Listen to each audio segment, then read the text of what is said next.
Olá, seja muito bem-vindo. O programa dessa semana está começando agora e no programa de hoje vamos falar sobre comunicação.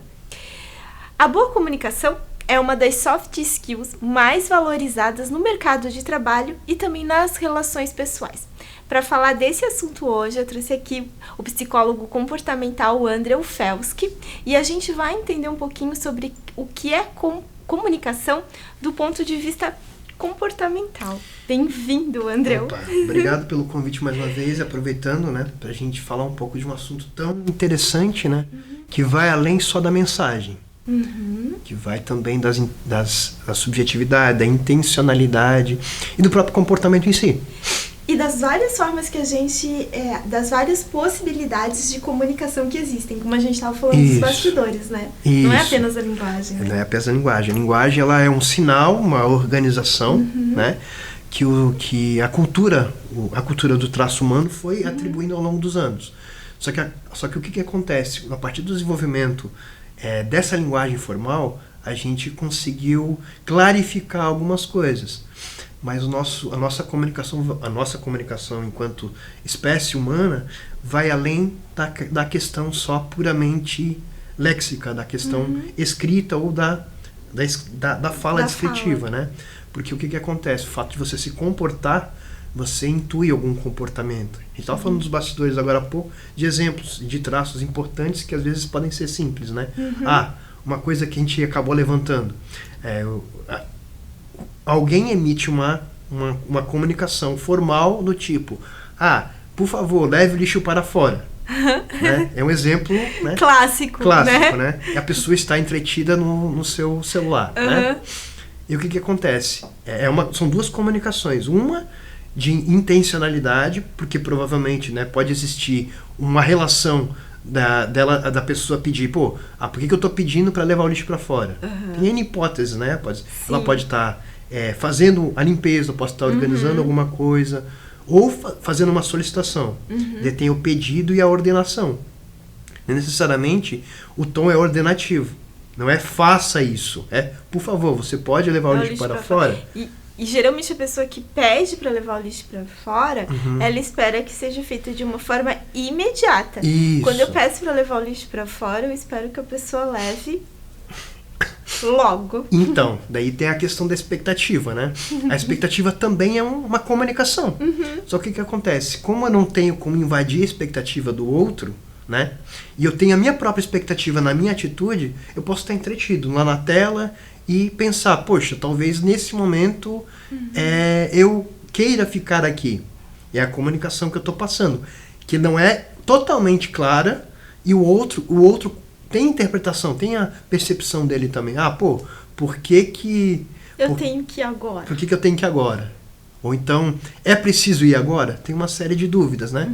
E o que acontece? Tem uma não atitude. E é uma comunicação também. Não levar já é uma comunicação. Isso, é uma comunicação. Então, a comunicação vai muito além, né, do que se fala ou do que se escreve, né? Vai também nas atitudes, nos comportamentos, nas relações também, né? Um animal, por exemplo, numa escala mais evolutiva, mais simplória, né? Ele tá, por exemplo, no canto dele, se alguém chega perto, ele vai e late, ou ele quer morder, por exemplo. Ele tem o espaço dele. Ele se sente ameaçado, ou ele se sente o quê? No espaço dele invadido, né? E aí ele vai demonstrar através tanto da fala como da atitude, do comportamento dele, né? De forma primária, qual é o desejo dele, de forma simplória, né? Então, vocês percebem, né, que a comunicação nossa, ela pode intuir agressividade, ela pode intuir, por exemplo, passividade, no caso de não fazer alguma coisa, né? E pode intuir, que a gente costuma trabalhar, que é a comunicação assertiva. Sim, que está muito em ênfase agora. Isso. Né? Então, deixa eu entender, André. Do ponto de vista comunicação para ti, que é psicólogo, e do ponto de vista comportamental, ela é mais abrangente e não se resume apenas a uma comunicação verbal e não verbal, como, por exemplo, o corpo falando. Sim. Mas também ela se estende aos comportamentos. Exatamente. Ou aos não As emissões, o não é não emissão de comportamento. A não emissão que também é um comportamento, né? Também é um comportamento, exatamente, né? A não emissão. Então, fica mais abrangente Isso. o leque da comunicação olhando dessa forma. E é o que a gente está querendo dividir com vocês, né? Uhum. É que ampliando um pouco mais o repertório das pessoas para que elas consigam expandir a sua própria comunicação. Exatamente. E tu falou sobre assertividade na comunicação. Isso. Que seria um resultado bom pro caso do mocinho do lixo, Isso. por exemplo. Exemplo seria, por exemplo, né? Você precisa que eu faça isso agora? Uhum. Ele não sabe se é agora ou depois. Ele não tem o tempo cronológico do outro. Uhum. Né? Sem interpretar, indo direto de forma clara, a pessoa vai expressar, né? Por favor, preciso que seja feito agora. Porque já estou limpando, já estou fazendo isso. Então, a expectativa fica alinhada. Estou trabalhando, você me auxilia no trabalho que estou realizando. Olha como é que fica complexo a comunicação. Fica muito mais clara. Não fica interpretativa. Ou não fica do tipo, o outro tem o tempo dele, eu tenho o meu. E agora, no meu momento, no meu tempo... eu vou lá levar o... Isso. Não é mais uma suposição, né? E não é a suposição. Daí fica clara, né? Um exemplo simples, né? Que daí tu acaba tendo empatia também pelo sujeito, né? Sim, a pessoa tá limpando, não Isso, custa ir lá, né? eu vi que o sujeito está limpando, né? Eu percebi, poxa, tô no celular, tô ocupado, posso até estar ocupado. Percebi que o outro está ocupado também. E aí pergunto, né? Você precisa de ajuda? Tu começas com a empatia. E aí, sim, preciso. Os dois expressam sentimentos de uma forma clara, né? E buscando o quê? Uma integração. Uma relação de comunicação assertiva no ponto de vista não sendo agressivo, não sendo passivo. E sendo o quê? Firme, adequado. Então, na comunicação assertiva, primeiro item indispensável é a empatia. Expressão do sentimento de forma clara e específica. A pessoa precisa saber do que você quer, necessita, deseja. Exato. Porque senão fica difícil, né? Outro exemplo que a gente também trouxe nos bastidores, né? Quando estamos conversando, gosto que você olhe nos meus olhos.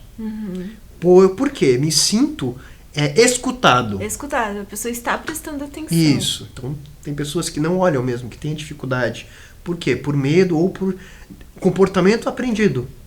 Não olham nos olhos e não prestam atenção. Não prestam atenção. Tem mais isso também. Só que o que acontece? Eu posso inferir, eu posso deduzir que o sujeito não está prestando atenção, né? Quando ele não olha no olho. Eu posso deduzir isso. Mas também posso perguntar para o sujeito, olha, preciso que você olhe para mim porque tem um assunto importante ali a comunicar, né?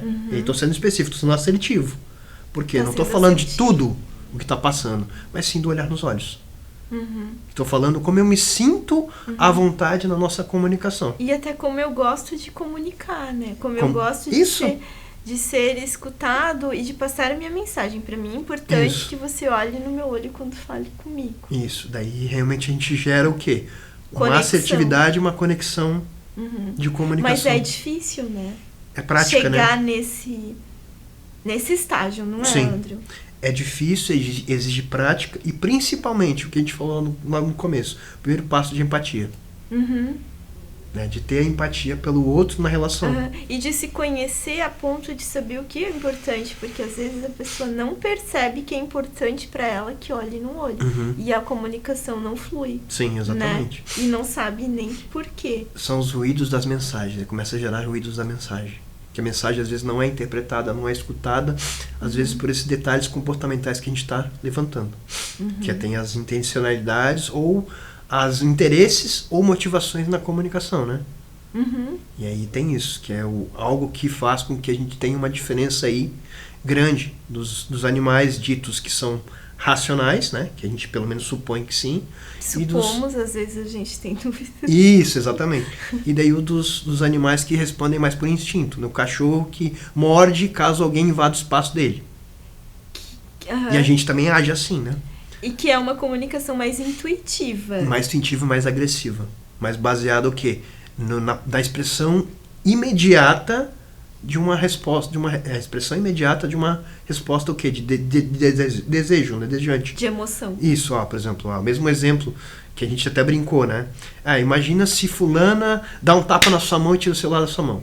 Que seria uma das reações possíveis quando não levou o lixo. Por Isso, exemplo, exatamente. larga esse celular e vai lá levar o lixo. Isso, deu um tapa no celular e o que acontece? Daí gera a resposta, né, instintiva que o cachorrinho, quando tá brabo, também dá. E vai lá e avança. E aí existe a possibilidade, na própria fala, falando, né? A agressividade gerou uma resposta agressiva também, pode gerar. Uma resposta agressiva, aprendida. Aprendida. Andrew, esses exemplos que a gente falou seriam para comunicações, para relações íntimas, né? Familiares, amigos próximos, questão de levar o lixo, requer um grau de intimidade um pouco maior. Sim. No próximo bloco, vamos falar sobre como é que funciona a comunicação no ambiente profissional. Sim. A comunicação num ambiente que a gente não tem tanta intimidade com as pessoas e a gente está num ambiente mais formal. Eu acredito que tem algumas nuances diferentes, sim, né? A expressão de sentimento ela não é tão direta, né? Ela é específica, mas não direta. Tá. Mas a gente fala assim. Então, a gente vai para um breve intervalo comercial. A gente volta já no segundo bloco, falando sobre comunicação agora no ambiente corporativo com o psicólogo Andrew Fels, que não saia daí.